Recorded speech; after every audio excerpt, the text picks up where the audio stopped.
अदृश्यंती के शक्ति के संयोग से पराशर को जन्म मिला।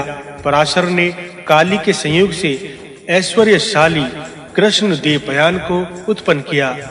देवयान के संयोग से अरणी में परम गुणवान शुक की उत्पत्ति हुई।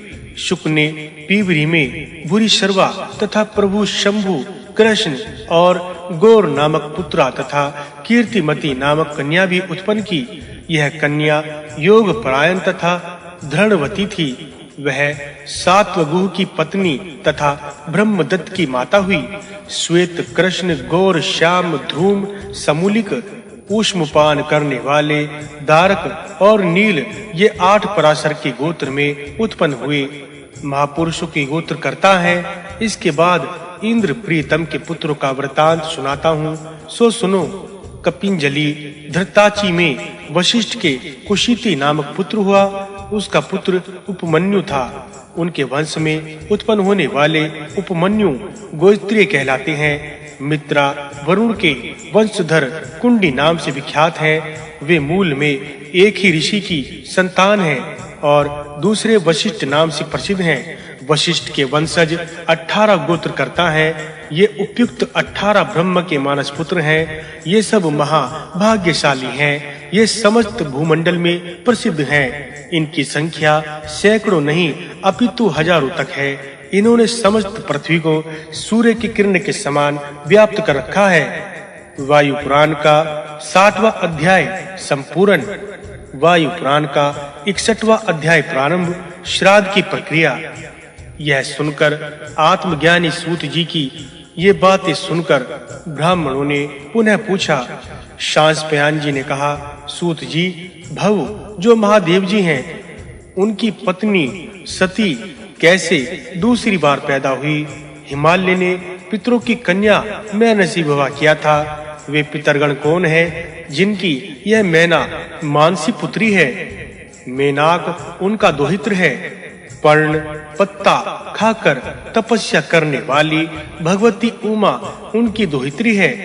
नदियों में श्रेष्ठ सुरसरी उनकी सबसे बड़ी संतान है। ये तो हमने सब जान लिया है। अब आप कृपा करके हमारी यह जिज्ञासा भी शांत करिए। इन सब को जानने की इच्छा हमारी उत्कट अभिलाषा है। हे पितृगण, कौन है ये, कहां पर निवास करते हैं तथा श्राद्ध की विधि क्या है, क्या होती है, ये किसकी संतानें हैं तथा इनका नाम पितर कैसे पड़ा है? स्वर्ग में रहने वाले पितृगण कौन है जो देवों के भी गुरु हैं? हम लोग श्राद्ध पूर्वक जो कुछ उन्हें भेंट करते हैं वह उन्हें कैसे संतुष्ट करती है? ये पितृगण दिखते क्यों नहीं? कौन से पितृगण स्वर्ग में जाते हैं और कौन से नरक में जाते हैं? पिता को बाबा तथा पितामह को पिंडदानों में नामोच्चारण पूर्वक विधि समेत कौन-कौन से श्राद्ध देने चाहिए? श्राद्ध की वस्तुएं पितेश्वरों को कैसे मिलती हैं? जो नरक में निवास करते हैं वे पितर किस प्रकार उनको ग्रहण करते हैं? देवता भी स्वर्ग में पितरों की पूजा और श्राद्ध करते हैं। इन सब विषयों को विस्तार में हमें वर्णन पूर्वक सुनाइए। सूत जी बोले, हे ऋषिगण, आपकी बातों का उत्तर देने में अपनी बुद्धि के अनुसार तथा ऋतु के अनुसार देता हूँ, सो सुनो। प्रत्येक मनवंतर में यदि पितृगण देवताओं के पुत्र रूप में प्रकट होते हैं, बीते हुए मनवंतर में ज्येष्ठ और भविष्य में कनिष्ठ रूप से उत्पन्न होते हैं। बीते हुए तथा वर्तमान पितृगणों को कहता हूँ, सो आप सुनिए। मनुष्यों के द्वारा श्रद्धा पूर्वक दी गई वस्तु ही श्राद्ध कहलाती है। पूर्व काल में ब्रह्म की सृष्टि में इन लोगों ने पूजा आदि कुछ भी नहीं की थी। तब ब्रह्म जी ने इन्हें शाप दिया कि तुम चेतनाहीन हो जाओगे, तुम कुछ भी नहीं जानते। ब्रह्म जी के शाप के कारण समस्त लोग मोहवश हो गए। वे अत्यंत विनीत होकर ब्रह्म जी से पुनः प्रार्थना करने लगे। ब्रह्म जी ने उनसे नेक कल्याण के भाव से कहा है, तुमने महान पाप और अत्याचार किए हैं, उसका प्रायश्चित करो और उसका विधान अपने अपने पुत्रों से पूछो, तब आप लोगों को ज्ञान प्राप्ति होगी। तब उन सब ने प्रायश्चित की विधियां बतलाई। पुत्रों द्वारा प्रायश्चित जानकर इन्हें पुनः चेतना प्राप्त हुई। उन्होंने अपने पुत्रों से निवेदन किया कि तुम लोग ही हम सब के पिता हो, क्योंकि तुम्हारे द्वारा ही हमें ज्ञान एवं चेतना प्राप्त हुई है। तुम्हें धर्म ज्ञान या काम का भी वरदान हम दे सकते हैं। बतलाओ क्या चाहते हो तुम? देवताओं के ये भाव देखकर वे बोले कि तुम लोग सत्यवादी हो, अतः जो भी तुम मांगते हो वह सब होगा, अन्यथा कुछ नहीं होगा। तुमने अपने पुत्र को अपना पिता कहा है, अतः तुम्हारे पिता ही हो, यही वरदान उन्हें दो।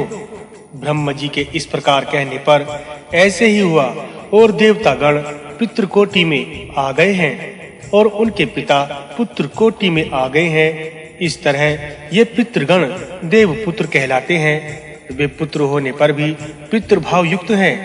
पुनः ब्रह्म जी ने वंश वृद्धि के लिए पितरों से कहा है, श्राद्ध कर्म में जो पितरों की पूजा बिना किए किसी अन्य क्रिया का अनुष्ठान करता है, उनकी उस क्रिया का फल राक्षस और दानव प्राप्त कर लेते हैं।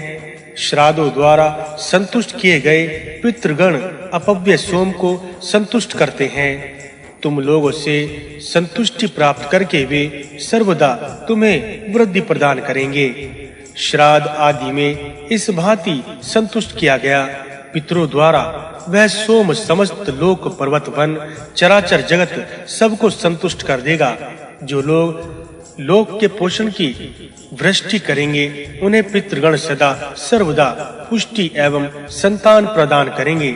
श्राद्ध में आपके प्रपितामह तक का नाम एक गोत्र का उच्चारण कर जिन पितरों को कुछ दे दिया जाएगा, वह पितरगण उस श्राद्ध दान से अति संतुष्ट होकर देने वाले की संततियों को संतुष्ट रखेंगे। परमेष्ठी ब्रह्मा ने यह आज्ञा पूर्व काल में दी है। उन पितरों की कृपा से ही दान, अध्ययन, तपस्वी सब में सिद्धि मिलती है। इसमें कोई संदेह नहीं करना चाहिए। पितृगण एवं देवता दोनों परस्पर एक दूसरे के देवगण तथा पितृगण हैं। ऋषिगण पूछने लगे, हे सूत, इन पितृगणों के कितने समूह कहे गए हैं? देवों के पूज्य तथा चंद्रमा की पुष्टि करने वाले ये पितरेश्वर किस समय वर्तमान रहते हैं? सूत जी बोले, हे ऋषियों, मैं आप लोगों से पितृ के उस श्रेष्ठ वंश का वृतांत कहूंगा जिसको प्राचीन काल में शयू ने अपने बृहस्पति जी से पूछा था। एक बार शयू ने पिता बृहस्पति जी से पूछा कि ये पितर कौन है, ये कितने और किस नाम वाले हैं, उनकी उत्पत्ति कैसे हुई, किस प्रकार इनको पितृ तत्व प्राप्त हुआ है, यज्ञ में तथा किस कर्म आदि में पितरों को पूजा जा सकता है, किस प्रकार और क्यों होती है इनकी पूजा। श्रेष्ठ पुरुष सभी कार्यों को पितरों के श्राद्ध के बाद समाप्त करते हैं। ये श्राद्ध आदि किसके उद्देश्य से करने चाहिए और इन्हें क्या प्रदान करने पर अधिक धन मिलता है। किन किन तीर्थों तथा नदियों में श्राद्ध आदि करने पर अक्षय फल मिलता है। किन पवित्र क्षेत्रों में श्राद्ध का विधान पूर्ण करने पर सभी मनोरथों को सिद्धि प्राप्ति होती है। कृपा यह सब क्रमश बतलाने का कष्ट कीजिए। यह सुनकर बृहस्पति जी इस प्रकार कहने लगे। बृहस्पति जी ने कहा, श्रेष्ठ ब्राह्मण, मैं तुम्हारे उन श्रेष्ठ प्रश्नों का उत्तर दे रहा हूँ। हे विप्र, जिस समय सारे संसार में अंधकार था, आकाश, पृथ्वी, नक्षत्र, सूर्य, चंद्रमा, रात दिन कुछ भी नहीं थे, उस समय प्रजापति ब्रह्म जी अकेले ही अपनी तपस्या में लीन थे। शयू ने अपने पिता बृहस्पति जी की इस प्रकार बातें सुनकर उनसे फिर कहा, हे पिताजी, इस तरह की स्थिति में प्रजापति ब्रह्म जी किस तरह अपनी तपस्या में लीन रहे। बृहस्पति जी ने अपने पुत्र के इस प्रकार प्रश्न पूछने पर कहा कि हे पुत्र, योग सभी तरह के कठोर तप में श्रेष्ठ है। प्रजापति ब्रह्म जी ने योग से ही ध्यान में लीन होकर संसार की सृष्टि की थी। प्रजापति ब्रह्म जी सभी अतीत और अनागत समय में होने वाली ज्ञान राशि, सारा संसार, समस्त वेदों की रचना अपने योग के बल से ही की है। जिस स्थान पर परम कांतिमान सांतानिक नाम के लोकों की स्थिति है, उसी स्वर्ग लोक में वे देवताओं के भी राजा देवता वे राज नाम से पुकारे जाते हैं तथा वाले पितरगण रहते हैं। प्रजापति ब्रह्मा जी ने सृष्टि के आदि काल में अपने सनातन योग से तपस्या में लीन होकर देवताओं की सृष्टि की थी। वे सभी देवतागण आदि देव के नाम से प्रसिद्ध हैं। वे आदि देव बहुत प्रभाव वाले, बलशाली और तेजस्वी थे। वे सभी मनुष्य और दानवों के आदरणीय थे तथा सभी की इच्छाओं को पूर्ण करने वाले थे। त्रिलोकी में रहने वाले देवों के 7 गण प्रसिद्ध हैं। उन 7 गणों में से 3 गण निराकार हैं और 4 साकार हैं। निराकार देवगण सबसे ऊपर रहते हैं और जो 4 साकार देवगण हैं वे उनके नीचे रहते हैं और फिर उनके नीचे साधारण देवता रहते हैं। उन सब के नीचे पृथ्वी बसी हुई है। इस प्रकार सभी लोक स्थित हैं। वे देव इसी लोक में रहते हैं। उन्हीं देवताओं से बादलों की उत्पत्ति हुई है। बादलों से फिर वर्षा की उत्पत्ति होती है और फिर वर्षा से सभी चीजें पैदा हो जाती हैं। पितरगण अपने योग बल से सोम और अन्न दोनों को संतुष्ट रखते हैं। विद्वान लोग उनको पूरे लोकों का विस्तार मानते हैं। ये पितरगण संपूर्ण इच्छाओं को पूरा करने वाले और सब तरह के आराम देने वाले हैं तथा स्वधा को खाने वाले, मन के समान वेग वाले तथा बलशाली। ये पितरगण लोभ, मोह और भय से रहित हैं। ये अपने योग अभ्यास के कारण प्रसिद्ध लोकों को प्राप्त हुए हैं। ये दिव्य गणों से युक्त हैं, श्रेष्ठ तथा पाप से रहित हैं। ये पितरगण 1000 वर्ष के बाद ब्रह्मवादी हो जाते हैं और फिर योग प्राप्त करके शरीर को त्याग कर देते हैं तथा मोक्ष प्राप्त करते हैं। वे रोजाना नियम पूर्वक गुरु की पूजा इत्यादि करते हुए अपने योग अभ्यास में लगे रहते हैं। वे पितरगण योग मार्ग में किस प्रकार सबको तृप्त करते हैं। वे पितरगण श्राद्धों के समय में अपने योग बल से चंद्रमा को तृप्त करते हैं। योग के तत्व जानने वालों को हमेशा श्रद्धा पूर्वक श्राद्धदायकों को दान करना चाहिए। श्राद्ध के समय पर आए हुए अतिथियों को, ब्राह्मणों को श्रद्धा पूर्वक भोजन कराना चाहिए। योग बल में निपुण एक ही ब्राह्मणों को भोजन कराने का फल तथा हजारों ब्राह्मणों के भोजन कराने के फल के समान होता है। हजारों ब्राह्मण, 100 स्नातक, 1000 गृहस्थी, 100 वानप्रस्थी तथा 1000 ब्रह्मचारी, इन सब से बढ़कर एक योग अभ्यासी मनुष्य होता है। चाहे वे योग अभ्यासी संकीर्ण विचारों वाला तथा चोर ही क्यों ना हो, वह चाहे नास्तिक क्यों ना हो, सबसे बड़ा है। प्रजापति ब्रह्मा जी ने कहा कि योगी को छोड़कर किसी और को दान नहीं देना चाहिए। जिस मनुष्य का पुत्र तथा पौत्र आदि योग अभ्यासी मनुष्य को श्राद्ध के समय पर भोजन कराता है, उससे पितरगण इस प्रकार संतुष्ट होते हैं जिस प्रकार की अच्छी वर्षा होने पर किसान संतुष्ट हो जाते हैं। यदि श्राद्ध के समय पर योग अभ्यासी मनुष्य नहीं मिलता तो ब्रह्मचारी ब्राह्मणों को भोजन कराना चाहिए। यदि किसी कारणवश को या ना मिले तो किसी उदासीन ब्राह्मण को भोजन कराना चाहिए। वह मनुष्य संसार के मोह माया जाल से विरक्त होना चाहिए। यदि ऐसा मनुष्य भी ना मिल पाए तो किसी गृहस्थी को भोजन कराना चाहिए। जो मनुष्य 100 वर्ष तक एक पैर खड़े होकर तपस्या करे, उसे भी ध्यान योगी मनुष्य बढ़कर समझना चाहिए। पृथ्वी पर सिद्ध मनुष्य ब्राह्मण का रूप रखकर घूमते रहते हैं। अतः मनुष्य को चाहिए कि किसी भी अतिथि के ब्रह्मचारी होने पर उसे हाथ जोड़कर आसन देकर उसका स्वागत करना चाहिए। उसके रहने के लिए स्थान और भोजन की व्यवस्था करनी चाहिए। इस विशाल भूमंडल पर ये देवगण अनेक रूप धारण करके रहते हैं और धर्म पूर्वक प्रजा का पालन करते हैं। इसलिए सभी मनुष्य अपने द्वार पर आए हुए अतिथि ब्राह्मण का अवश्य आदर करें। तेजस्वी पितरों के 7 गणों में यह प्रथम गण जिसका मैंने वर्णन किया है, सभी कालों की भावना करते हुए सदा वर्तमान रहता है। इसके बाद भी सभी पितर और उनकी संतानों तथा भावनाओं का क्रम से वर्णन करूंगा। वायु पुराण का 71वां अध्याय संपूर्ण। वायु पुराण का 72वां अध्याय प्रारंभ। श्राद्ध कल्प। सूत जी बोले, हे ऋषियों, पितरेश्वरों के गण 7 बताए गए हैं जो परम बुद्धिमान है। पितरगणों में 4 तो मूर्तिमान है और 3 अमूर्त हैं। अब मैं उनके द्वारा लोक सृष्टि की रचना को कहता हूँ, सो ध्यान पूर्वक सुनो।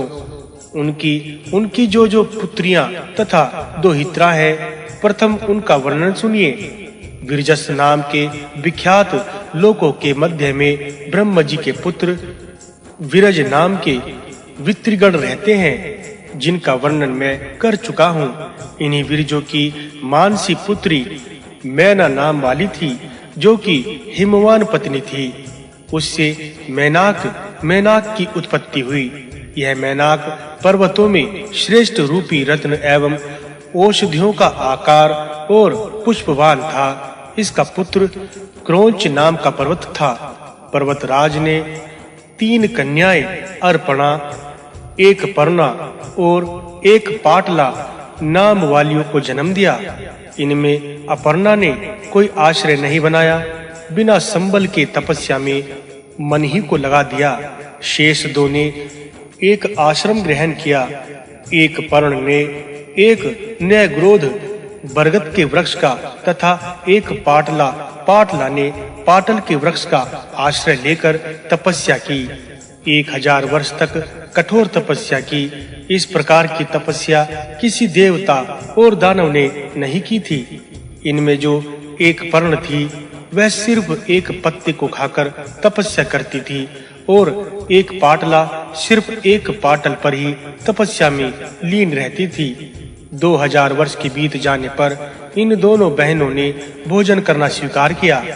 हिमालय की तीसरी पुत्री अपर्णा ने भोजन करना अस्वीकार कर दिया और 2000 वर्ष से अधिक भी बिना किसी आहार के तपस्या करती रही। उनकी मां ने अपने स्नेह और ममता से अति दुखी होकर और तपस्या करने के लिए मना कर दिया। उन्होंने उमा नाम रख दिया। इस प्रकार कठोर तपस्या करने वाली भगवती अपनी मां के कहे अनुसार उमा नाम से तीनों लोकों में पुकारी जाने लगी। वे भगवती उमा अपनी कठिन तपस्या के कारण अर्पण नाम से भी प्रसिद्ध हुई। जब तक यह पृथ्वी पर स्थित है और संसार सत्ता जब तक स्थित रहेगी, तब तक इन तीनों कन्याओं के नाम उनकी कठिन तप के कारण रहस्य में रहेंगे। ये तीनों कन्याएं अपने योग बल से युक्त सुंदर शरीर वाली, सौभाग्यशालिनी और हर समय एक से यौवन वाली थी। इन तीनों कन्याओं में उमा सबसे श्रेष्ठ, सर्वगुण संपन्न तथा सबसे अधिक सुंदर थी। इन्होंने अपने योग बल और कठिन तप के कारण महादेव जी को पति बनाया। इनके पुत्र के नाम हैं एकदंत कराय, उषण और भृगुनंदन। हिमालय की पुत्री एक पर्णा आसित को ब्याही थी। वह परम साध्वी और पतिव्रता स्त्री थी। हिमालय ने अपनी पुत्री एक पर्णा का विवाह अति विद्वान योगाचार्य आसित के साथ कर दिया। एक पर्णा ने ब्रह्मनिष्ठ देवल को मानस पुत्र के रूप में पैदा किया। हिमालय की तीसरी कन्या एक पाटला का विवाह शतशिलाक के पुत्र जगिष्व के साथ कर दिया। उसके शंख और लिखित नाम के 2 पुत्र उत्पन्न हुए। उन पुत्रों की उत्पत्ति योनि से नहीं हुई थी। हिमालय की ये तीनों कन्याएं एक कल्याणदायक हैं। इनमें सबसे अधिक भगवती उमा है। एक बार देवराज इंद्र को उमा और शंकर जी के दाम्पत्य प्रेम को और आपस के संबंध को देखकर कुछ संदेह हो गया और इनके होने वाली संतान के भय से दुखी होकर उन्होंने अग्नि को उनके पास भेजा और कहा कि अग्निदेव, तुम जाकर इन दोनों के रति कर्म में बाधा डालो। तुम तो सभी स्थानों पर जा सकते हो, तुम्हारे लिए कोई रोक टोक नहीं है, अतः तुम्हारे वहां जाने पर कोई दोष नहीं लगेगा। देवराज इंद्र के ऐसा कहने पर अग्नि ने वैसा ही किया और फिर उसके परिणाम स्वरूप शंकर जी ने अपना वीर्य भगवती उमा के शरीर में ना छोड़कर पृथ्वी पर गिरा दिया। हे शांसपयान, इस प्रकार की स्थिति होने पर भगवती उमा को क्रोध आ गया। उन्होंने अग्नि को श्राप दे दिया कि अग्नि, तुमने मेरी तृप्ति किए बिना ही मेरी इस रति कर्म को जो बाधा डाल दी है, इस कारण तुम बहुत ही दुष्ट हो और जो रुद्र का महान तेजोमय वीर्य है उसे तुम गर्भ में धारण करोगे। मैं तुमको श्राप देती हूँ। हे ऋषियों, रुद्राणी उमा के क्रोध से आपके श्राप के कारण अग्निदेव को गर्भ धारण करना पड़ा और वर्षों तक उन्होंने उस गर्भ के बोझ को सहन किया। कुछ दिनों के बाद फिर वे गंगा के किनारे आकर अग्निदेव ने गंगा जी से नम्रता पूर्वक कहा कि हे सुरसरी, तुम इस गर्भ को आज से धारण कर लो और मैं आशीर्वाद देता हूँ कि तुम इसके वजन को कुछ समय के ही दिनों तक धारण करोगी। तेज से जलते हुए उस गर्भ को धारण करने में गंगा जी को भी बहुत कष्ट हुआ, फिर भी वे उस गर्भ को धारण किए रही। इसके बाद हिमालय पर्वत की घाटी में शखंड नाम का एक बहुत सुंदर वन था। उस वन में बहुत से वृक्ष लगे हुए थे। उसी वन में जाकर गंगा जी ने अनुपम तेज से जलते हुए वीर को छोड़ दिया। रुद्र, अग्नि और गंगा वह शिशु अरुण की तरह चमकता हुआ महान तेजस्वी और प्रतापी था। जाह्नवी के गर्भ से उस कुमार के पैदा होने के कारण सारा आकाश देवताओं से इस प्रकार ढक गया कि मालूम पड़ता था कि पक्षी गणों के समूह आकाश में उड़ रहे हों। चारों तरफ से गंधर्व अप्सराएं नाच गान करने लगी। सिद्ध किन्नर विद्याधर चारण फूलों की वर्षा करने लगे और उत्सव मनाने लगे। बड़े-बड़े विशाल नाग शंकर आत्मज अग्नि संभव कुमार की पूजा करने लगे। उस परम तेजस्वी कुमार ने अपने अनोखे प्रभाव से ही दैत्यों, दानवों तथा राक्षसों को युद्ध में हरा दिया। जो इस उत्सव में सप्तऋषियों की पत्नी की पत्नियां आई थी, उनमें से अरुंधति जी को छोड़कर सबसे पहले उस अग्नि संभव कुमार का दर्शन हुआ। रुद्र के महान तेजोमय परम ऐश्वर्यशाली वाला सूर्य के समान कांतिमान वाले पुत्र को उन ऋषियों की पत्नियों ने चारों तरफ से घेर लिया। माता के समान स्नेहमयी आंखों से देखने लगे तथा अग्नि संभव कुमार ने उन सब को खुश करने के लिए जाह्नवी के पुत्र ने 6 मुख बना लिए। उस समय वे बहुत सुंदर लग रहे थे। उस कुमार के पैदा होते ही दानव भयभीत हो गए। उस समय उसका नाम स्कंद पड़ा। वह स्कंद कृतिकाओं द्वारा पोषण किया गया, इसलिए उसका नाम कार्तिकेय हुआ। भगवान विष्णु ने उनकी सवारी के लिए गरुड़ से भी प्रभावशाली मयूर कुक्कुट पक्षी को उत्पन्न किया। वायुदेव ने उन्हें पताका दी। सरस्वती ने सुंदर शब्द करने वाली बहुत बड़ी वीणा दी। ब्रह्म जी ने अज दिया और शंकर भगवान ने एक मेढ़ा दिया। तारकासुर को समस्त सेना के साथ संहार कर देने के बाद इंद्र आदि सभी देवताओं ने, शिव के भूत गणों ने, मातृकाओं ने, विनायकों ने इनका नरनायक देव, सेनापति, स्कंद सर्व, लोकेश्वर एवं प्रभु आदि नामों से अभिनंदन किया। वायु पुराण का 72वां अध्याय संपूर्ण। वायु पुराण का 73वां अध्याय प्रारंभ। श्राद्ध कल्प। बृहस्पति जी कहने लगे, स्वर्ग में जो सोमपद नाम का लोक है वही पितरों का निवास स्थान है। देवता वहां पर उनकी पूजा किया करते हैं। वे पितृगण अग्निश्वता नाम से पुकारे जाते हैं। अच्छादोदा नाम की जो नदी है वह पितरों की मानसी कन्या कहलाती है। अच्छोदा नाम की नदी से निकला हुआ एक अच्छोदक नाम का बहुत बड़ा सरोवर भी है। उसी सरोवर के किनारे एक समय सभी देवता अद्रिका नाम की अप्सरा के साथ आकाश में विहार कर रहे थे। तभी उस अप्सरा ने मूर्ति रहित पितरों को देखा और अत्यंत आश्चर्य करने लगे।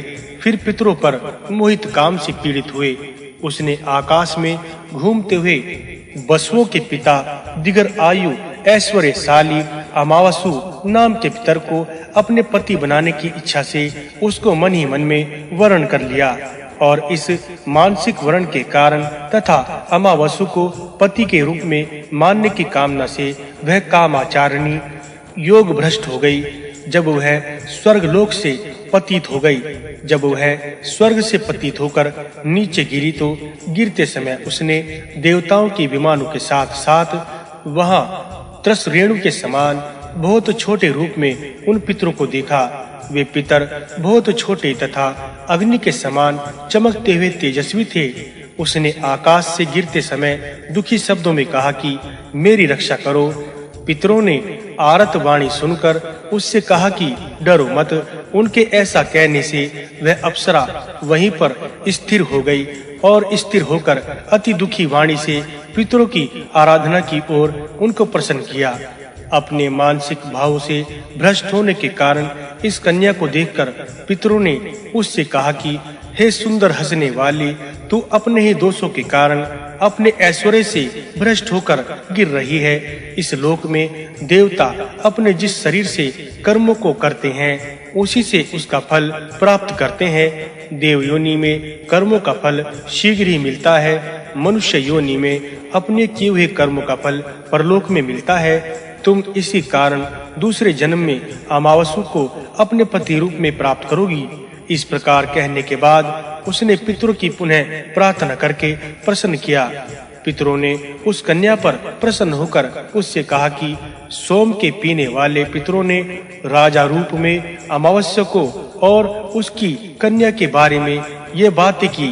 पृथ्वी पर मनुष्य योनि में तुम अमावसु की कन्या बनोगी और पुनः अपने लोकों को प्राप्त करोगी।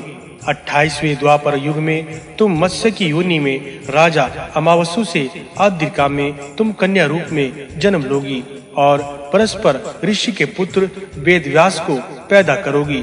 तुम्हारा वह पुत्र सभी ब्राह्मणों में श्रेष्ठ होकर वेदों को 4 भागों में विभक्त करेगा। राजा शांतनु के ऐश्वर्यशाली धर्मपरायण 2 पुत्र विचित्र वीर्य और चित्रांगद भी तुम्ही से जन्म लेंगे। तुम इन पुत्रों को पैदा करने के बाद पुनः इसे इस लोक को प्राप्त करोगी। तुमने पितरों के साथ ऐसी कुभावना पैदा करके बहुत भारी अपराध किया है और इसी कारण तुमको ऐसी नीच योनि में जन्म प्राप्त करना पड़ेगा। लेकिन तुम उस योनि में भी अद्रिका के गर्भ से और उसी राजा के वीर्य से जन्म लोगी। उनकी कन्या होने के बाद तुम इस लोक को अवश्य प्राप्त करोगी। इस प्रकार के कहने पर वह दासों की पुत्री सत्यवती हुई।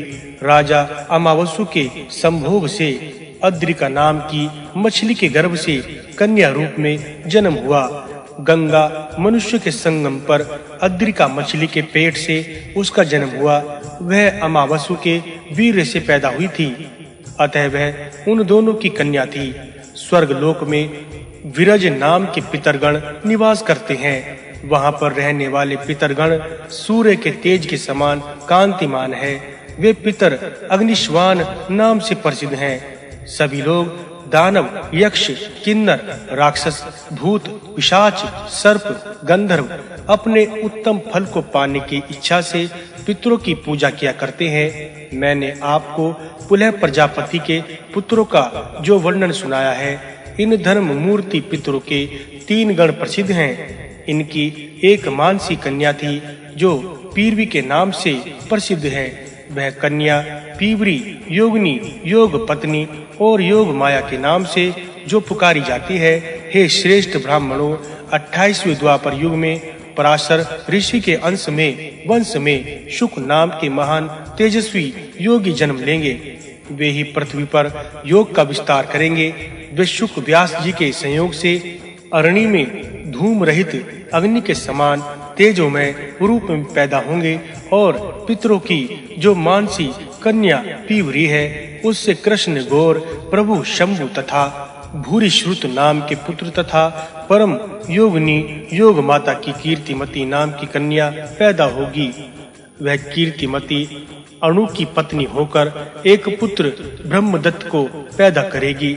महात्मा शुक जी इन पुत्रों को पैदा करने के बाद अपने तप और योग से उस परम गति को प्राप्त करेंगे जिसको प्राप्त करके दूसरा जन्म नहीं लेना पड़ता।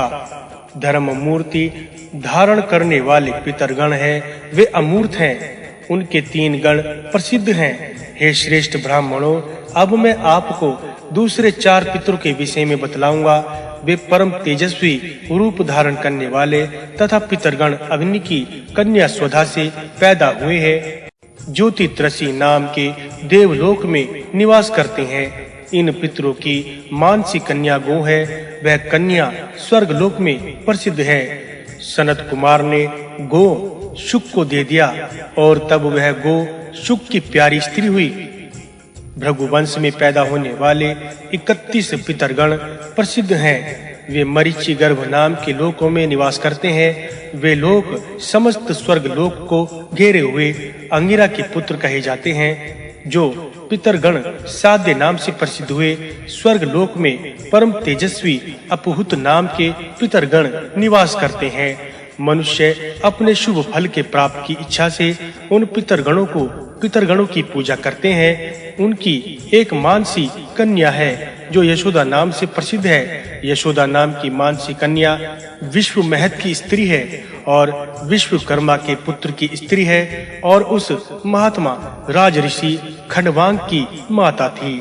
प्राचीन काल में जिससे यज्ञ में दिव्य गुण संपन्न महर्षियों ने वेदों का गान किया है, स्वर्ग को जीतने वाले वे संपूर्ण पितरगण प्रसन्न चित्त यज्ञ में अग्नि को देखने के बाद महात्मा शांडिल्य के सत्यव्रत प्रायण और महात्मा यजमान दिलीप का दर्शन करते हैं।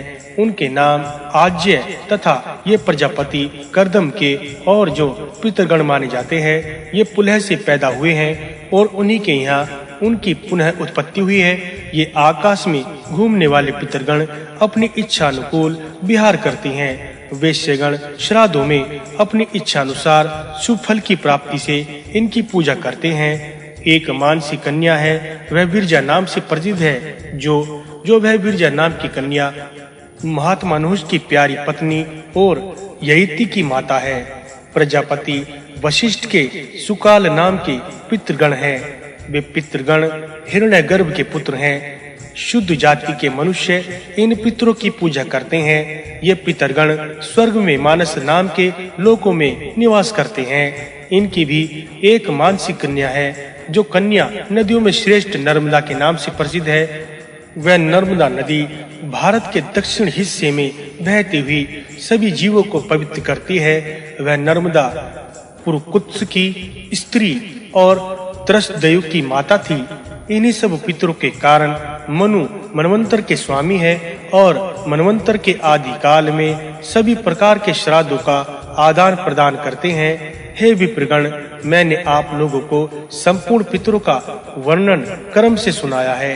इन्हीं सब कारणों से मनुष्य को इस लोक में अपने धर्म के अनुसार श्रद्धा पूर्वक श्राद्ध कर्म करने चाहिए। चांदी के या मिले हुए चांदी के बर्तनों में रखकर पितरों के उद्देश्य से पुरोहित को दी गई स्वधा पितरों को प्रसन्न करती है। सोम, अग्नि, सूर्य पुत्र मनु को स्वधा आदि से खूब संतुष्ट करके तथा सूर्य के उत्तरायण होने पर अग्नि में हवन इत्यादि करके अश्वमेध यज्ञ में फल के समान प्राप्ति होती है।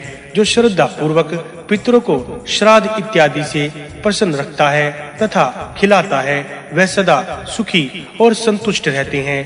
पुत्र पौत्रों की इच्छा रखने वालों के पितरगण उनको वृद्धि, प्रजा और धन स्वर्ग को प्रदान करते हैं। पितरों के निमित्त श्राद्ध इत्यादि कर्म करने का फल देवताओं के निमित्त यज्ञ इत्यादि कर्म करने का फल से अधिक होता है। पुराणों में ऐसा प्रसिद्ध है कि देवताओं से पहले पितरों को प्रसन्न करना चाहिए। इन पितरों में 4 मूर्तिधारी हैं और 3 अमूर्तधारी पितृगण हैं।